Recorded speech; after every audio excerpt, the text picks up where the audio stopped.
राम जी सीता जी से 9 वर्ष बड़ी थी और सीता जी 9 वर्ष छोटी थी।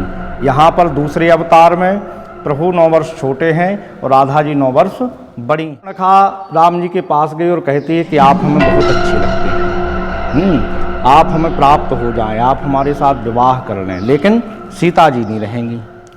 जय श्री राधे। बोली वृंदावन बिहारी लाल की। तप्त कांचन गौरांगी राधा वृंदावनेश्वरी बृखभानुसुते देवी त्वां नमामि हरे प्रिये। कृष्णस्तुदीय पदपङ्कज पंजरान्ते अद्यैव मे वसत्मानसराजहंसो प्राणप्रयाण समये कफवात पित्तौ कंठावरोधन विधौ स्मरणम कुतस्ते। आप सभी लोगों को आज राधाष्टमी की बधाई। आज के ही दिन अष्टमी के दिन भाद्रपद शुक्ल पक्ष की अष्टमी के दिन राधा जी प्रकट हुई थीं। ब्रजमंडल में एक गोकुल के बगल से रावल ग्राम करके नाम आता है। रावल में यमुना जी बहती थीं, वहीं पर बृखभानु जी अपनी पत्नी कीर्ति के साथ में निवास करते थे। इनके कोई संतान नहीं थी। पूर्व जन्म में यह महाराज सुचंद्र थे और कलावती यह अरेमा नाम के पितर की कन्या हैं। इन्होंने बहुत तपस्या की राधा जी की। तब उन्होंने वरदान दिया था कि मैं आपके यहाँ दूसरे जन्म में पुत्र रूप से आऊँगी। वही महाराज सुचंद्र बृखभानु नाम से एक गोप हुए ब्रज में, और वही उनकी कलावती पत्नी जो कीर्ति नाम से प्रसिद्ध हुई। एक दिन कीर्ति जी ब्रह्म वेला में और स्नान करने के लिए यमुना जी में गईं, तो रावल गांव से यमुना जी बह रही थीं। वहीं पर एक कमल पुष्प पर राधा जी एक सुंदर एक कन्या को उन्होंने देखा।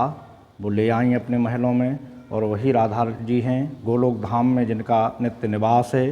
ब्रज की यह स्वामिनी हैं और भगवान श्री कृष्ण की परम महिलादनी शक्ति हैं।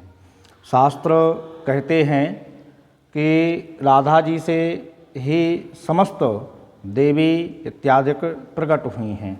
यह पूर्ण परात्पर पर ब्रह्म भगवान श्री कृष्ण की परम शक्ति हैं, पूर्ण शक्ति हैं, परम महिलादनी, जो भगवान श्री कृष्ण को भी आनंद देने वाली शक्ति हैं, जिनका नाम श्री राधा, श्री जी, किशोरी जी और अनंत नामों से उनको पुकारते हैं।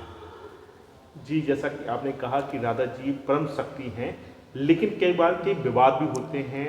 जैसे कि कुछ दिन पहले एक विवाद चला था कि राधा जी का विवाह को लेकर एक विवाद हुआ था। वो मामला क्या है गुरु जी, थोड़ा सा उस पर भी प्रकाश डालिए। देखिए, जैसे अपन हाई लेवल का कहीं पर करंट फ्लो हो रहा है, तो उसमें हाई लेवल के तारे भी लगाए जाते हैं। सिंपल तार जो होते हैं वो जल जाते हैं। जो उन्होंने कहा था कि किसी गोप से कहीं कुछ कहते, ऐसा कुछ नहीं है।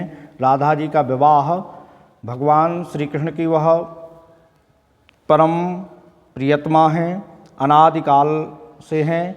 वैसे तो शास्त्र कहते हैं राधा और कृष्ण में अंतर नहीं है। एक ही तेज दो रूपों में विभक्त हुआ। एक गौर तेज है, गौर तेज को राधा कहा गया और श्याम तेज को श्री कृष्ण कहा गया।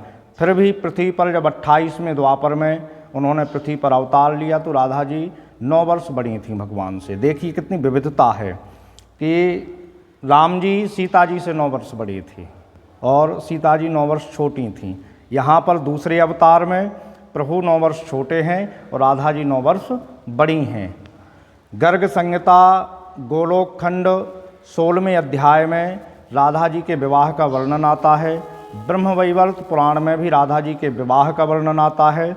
एक दिन की बात कि नंद बाबा भगवान श्री कृष्ण को, जब उस समय छोटे से थे, यहाँ 6 महीने के, लेकर के गायों को चराते हुए भांडीर वन पहुँचे। आज भी वृंदावन से 35 किलोमीटर की दूरी पर भांडीर वन है। भांडीर वन में पहुँचे तो यही मौसम था, बारिश का मौसम था। बादल आ गए, बारिश होने लगी। नंद बाबा मन में विचार करने लगे कि हम क्या करें। गायों को छोड़ करके यदि इनको गोकुल पहुँचाने जाते हैं तो गाय छूट जाएंगी। अब इस स्थिति में क्या करें, असमंजस की स्थिति में दुख में थे नंद बाबा। उसी समय राधिका जी वहाँ पर आ गईं।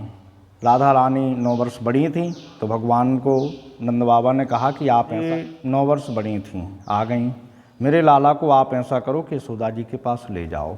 राधिका जी ने गोद में लिया। प्रभु की लीलाएं हैं, बड़ी विचित्र हैं, अद्भुत हैं, इसलिए भगवान श्री कृष्ण की लीलाओं को रास लीला कहते हैं, अर्थात रहस्य लीला जो छिपी हुई हो। राधिका जी ने गोद में लिया और नंद बाबा से थोड़ी ही दूर में पहुंची तो वहीं भांडीर वन में एक वट वृक्ष है, आज भी वह वट वृक्ष है। वहाँ ब्रजवासी लोग कहते हैं किसी के नीचे भगवान का विवाह हुआ था।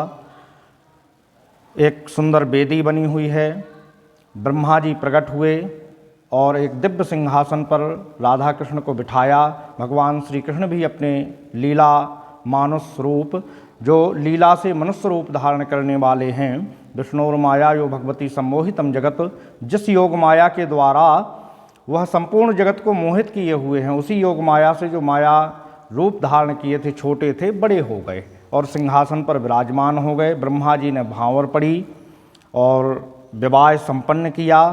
वरदान में भगवान ने युगल स्वरूप के चरणार बिंदों की ब्रह्मा जी ने भक्ति मांगी, भगवान ने उन्हें भक्ति का वरदान दिया और आगे चल करके जल क्रीड़ा करते हुए सहस्त्रदल कमल राधा जी ने ले लिया। सहस्त्रदल कमल भगवान ने उनसे छीन लिया। ऐसे आपस में अटखेलियाँ करते हुए, विनोद करते हुए प्रिया प्रियतम गोकुल के पास तक पहुँचे और जैसे ही गोकुल नज़दीक आया भगवान फिर से छोटे हो गए। राधा जी ने लिया और यशोदा जी को सौंप दिया कि आपका लाला है, बाबा नंद ने हमें दिया है। यह जो उनकी विवाह लीला थी, यह अति गुप्त लीला थी जो केवल राधा कृष्ण और ब्रह्मा जी को ही पता थी। ऋषियों ने अपने दिव्य दृष्टि से, ज्ञान दृष्टि से इस चरित्र को देखा और फिर शास्त्रों में लिखा, तो यह उनकी ही प्रियतमा है। अंत में जब लीला के अनुसार भगवान मथुरा आ जाते हैं, फिर द्वारिका चले जाते हैं, श्री दामा की श्रापवश 100 वर्ष का जो वियोग हुआ था भगवान राधा कृष्ण का, वैसे तो कहते हैं पद्म पुराण में कि वृंदावनम प्रत्यज्य पाद एकम न गच्छति, एक कदम भी भगवान वृंदावन से नहीं गए। फिर भी लीला में श्रापवश जो 100 वर्ष का वियोग हुआ तो राधा जी ने 100 वर्ष तक ना तो श्रृंगार किया, न भोजन किया, न किसी के साथ हास परिहास किया, केवल कृष्ण चिंतन में ही वह बैठी रहती हैं। इसलिए उनको कहते हैं महाभाव स्वरूपात् तुम। वह महाभाव को अर्थात प्रेम की जो पराकाष्ठा है, भक्ति की जो पराकाष्ठा है, उसका पूर्ण स्वरूप हैं श्री राधा जी। आह्लादनी शक्ति अर्थात जो कृष्ण को भी आनंद प्रदान करने वाली हैं। भगवान कृष्ण भी प्रतिक्षण राधा राधा की ही आराधना करते हैं। कृष्णम आराध्यति स राधा, जिनकी आराधना स्वयं पूर्ण परात्पर पर ब्रह्म करते हैं वही राधा हैं। जैसे राधा अष्टमी है आज, राधा अष्टमी का जो लोग व्रत रखते हैं उससे उन्हें क्या लाभ होता है और कौन कौन सी सावधानी रखनी चाहिए राधा अष्टमी पर? जैसे पद्म पुराण में, ब्रह्म वैवर्त पुराण में राधा अष्टमी की बड़ी महिमा गाई गई है। शास्त्र तो यहाँ तक कहते हैं कि हजारों आप कृष्ण जन्माष्टमी रहें और एक राधा अष्टमी रह लें तो 1000 कृष्ण जन्माष्टमी के बराबर एक राधाष्टमी है। राधाष्टमी का बहुत ही अनंत फल है। एक बार राधा कह देने मात्र से ही जीव फिर नरक इत्यादि की यातनाएं नहीं भोगता है, चाहे धोखे से क्यों न राधा नाम निकल जाए। भगवान श्री कृष्ण को भी राधा नाम अति प्रिय है, तो राधा अष्टमी की कृष्ण जन्माष्टमी से भी अधिक महिमा है, 1000 गुना महिमा अधिक है। अधिकांश पर देखा गया है कि राधा अष्टमी पर व्रत महिलाएं रहती हैं, क्या पुरुष भी इस व्रत को कर सकते हैं? स्त्री पुरुष बाल वृद्ध सभी वर्ण के संपूर्ण विश्व राधा कृष्ण के दोनों अष्टमी, कृष्ण जन्माष्टमी और राधाष्टमी दोनों का व्रत करना चाहिए, दोनों का उत्सव मनाना चाहिए। वैसे भी कहते हैं कि यदि ये अपन केवल श्याम तेज बस की, केवल प्रभु के तेज बस की आराधना करते हैं, कृष्ण का नाम लेते हैं और गौर तेज की आराधना नहीं करते हैं, तो वह आराधना आपकी सफल नहीं मानी जाएगी। आपको हम 2 उदाहरण दे रहे रामचरितमानस से। शूर्पणखा राम जी के पास गई और कहती है कि आप हमें बहुत अच्छे लगते हैं, आप हमें प्राप्त हो जाएं, आप हमारे साथ विवाह कर लें, लेकिन सीता जी नहीं रहेंगी। तो शूर्पणखा की दशा कैसी बनी? नाक कान काटी गई।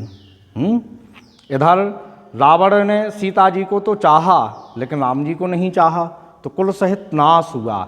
इसलिए हम सभी आपके न्यूज के माध्यम से जो भी देख रहे हैं और जो भी देखें आगे उनसे हम यही कहेंगे कि कोई भी आराधना बिना शक्ति के ना करें। राधा कृष्ण एक साथ, सीताराम एक साथ, उमा महेश्वर एक साथ, बिना शक्ति के आराधना नहीं की जाती है। एक साथ ही आराधना करें, क्योंकि उदाहरण अपन देख चुके हैं।